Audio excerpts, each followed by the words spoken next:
இப்போது புதிய அறிமுகம் அச்சி ஹோட்டல் சாம்பார் 50 கிராம் ரூபாய் 20 மட்டுமே.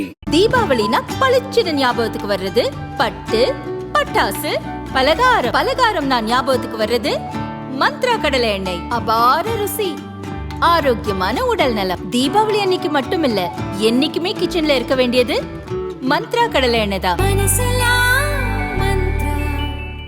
பூமத்திய ரேகையை ஒட்டிய இந்திய பெருங்கடல் மற்றும் தெற்கு வங்கக்கடலின் மைய பகுதியில் வளிமண்டல மேலடுக்கு சுழற்சி நிலவி வந்தது.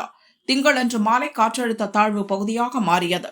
மறுநாள் காலை நிலவரப்படி ஆழ்ந்த காற்றழுத்த தாழ்வு பகுதியாக வலுவடைந்தது. அதே பகுதியில் நிலவிய ஆழ்ந்த காற்றழுத்த தாழ்வு பகுதி இப்போது காற்றழுத்த தாழ்வு மண்டலமாக வலுப்பெற்றுள்ளது. சென்னைக்கு தெற்கு தென்கிழக்கு திசையில் 1270 கிலோமீட்டர் தொலைவில் மையம் கொண்டுள்ளது. அடுத்த 24 மணி நேரத்தில் ஆழ்ந்த காற்றழுத்த மண்டலமாக வலுப்பெற்று மேற்கு வடமேற்கு திசையில் நகரக்கூடும் என கணிக்கப்பட்டுள்ளது. இதற்கிடையே குமரிக்கடல் மற்றும் அதனை ஒட்டிய பகுதிகளின் மேல் ஒரு வளிமண்டல கீழடுக்கு சுழற்சி நிலவுகிறது. லட்சத்தீவு மற்றும் அதனை ஒட்டிய மத்திய கிழக்கு அரபிக்கடல் பகுதிகளின் மேல் ஒரு வளிமண்டல கீழடுக்கு சுழற்சி நிலவுகிறது என வானிலை மையம் தெரிவித்துள்ளது.